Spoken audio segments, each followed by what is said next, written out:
पायस astrology में आपका स्वागत है दोस्तों। जब भी किसी पर शनि की महादशा होती है या उस पर शनि की 7.5 होती है तो विद्वानों द्वारा कहा जाता है कि आप पीपल के वृक्ष की पूजा करें। आखिर इसके पीछे का कारण क्या है, आइए इस रहस्य को जानते हैं। पिप्पलाद ऋषि का नाम आप सबने सुना होगा। वह महर्षि दधीचि के पुत्र थे। महर्षि दधीचि जिन्होंने अपनी हड्डियां दान कर दी थी, जिससे इंद्र का वज्र बना और वृत्तासुर का संहार संभव हो पाया।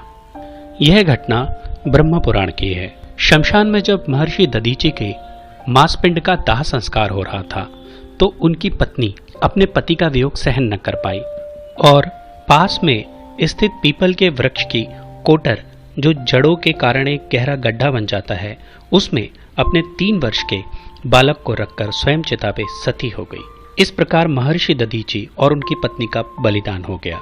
किंतु पीपल की कोटर में रखा बालक भूख प्यास से तड़पने लगा और चिल्लाने लगा। जब कोई वस्तु उसे नहीं मिली तो कोटर में गिरे हुए पीपल के फल खाकर वह बड़ा होने लगा। कालांतर में पीपल के पत्ते और फल खाकर वह बालक जीवित रहा। एक दिन देवर्षि नारद वहां से गुजरे। नारद ने पीपल की कोटर में बालक को देखकर उससे उसका परिचय पूछा।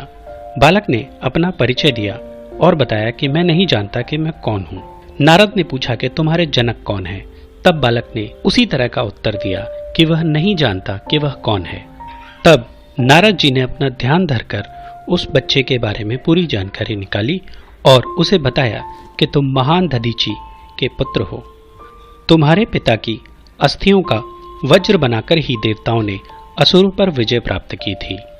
नारद ने बताया कि तुम्हारे पिता दधीचि की मृत्यु मात्र 31 वर्ष की उम्र में ही हो गई थी। बालक ने अपनी पिता की अकाल मृत्यु के बारे में जानना चाहा। तब नारद जी ने बताया कि उन पर आई इस विपत्ति का कारण शनिदेव की महादशा थी। नारद जी ने उस बालक को पिप्पलाद नाम दिया क्योंकि वह पीपल के पत्ते और उसका गूदा खाकर बड़े हुए थे। उसके बाद नारद जी ने उसे दीक्षित किया।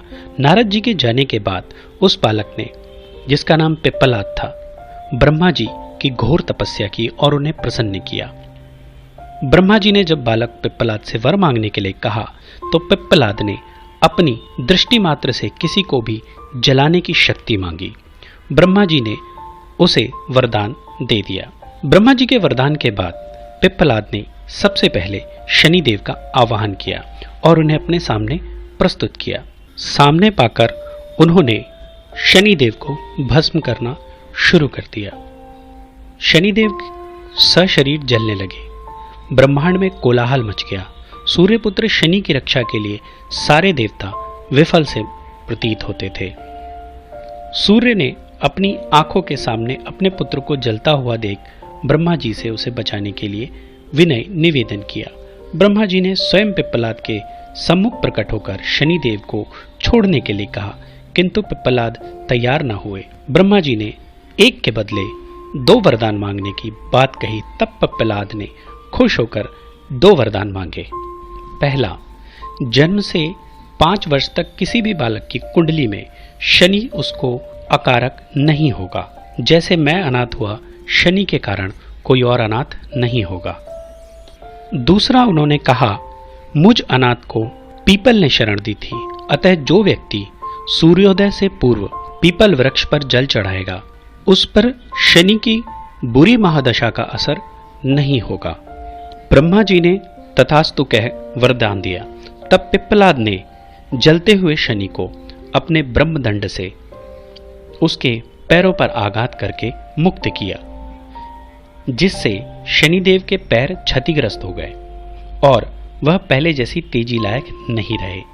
अतः तभी से शनि को शनैश्चर, जिसे हम आम भाषा में शनिचर कहते हैं, कहा जाता है। शनः चरति य शनिश्चरः, जो धीरे चलता है वह शनिश्चर है।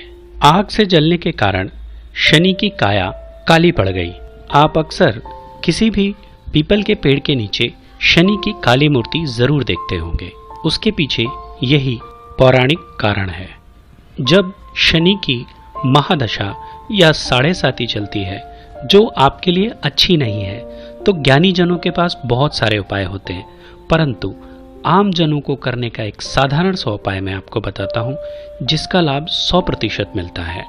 आपको सुबह सुबह उठना है, सूर्योदय से पूर्व नहा धोकर पीपल के वृक्ष को जल देना है, उसके 7 चक्कर लगाने हैं और 7 चक्कर लगाने के बाद इस मंत्र को हिंदी में बोलना है। आपको कहना है कि जिस तरह से आपने पिप्पलाद ऋषि की रक्षा की थी, ठीक उसी तरह मेरी भी रक्षा करें, और आप पाएंगे कि कुछ ही दिनों में आपकी जिंदगी में शनि के बैड इफेक्ट कम होते जा रहे हैं। यह जानकारी कैसी लगी कमेंट बॉक्स में ज़रूर लिखें। हमारे चैनल को लाइक, शेयर और सब्सक्राइब करना न भूलें।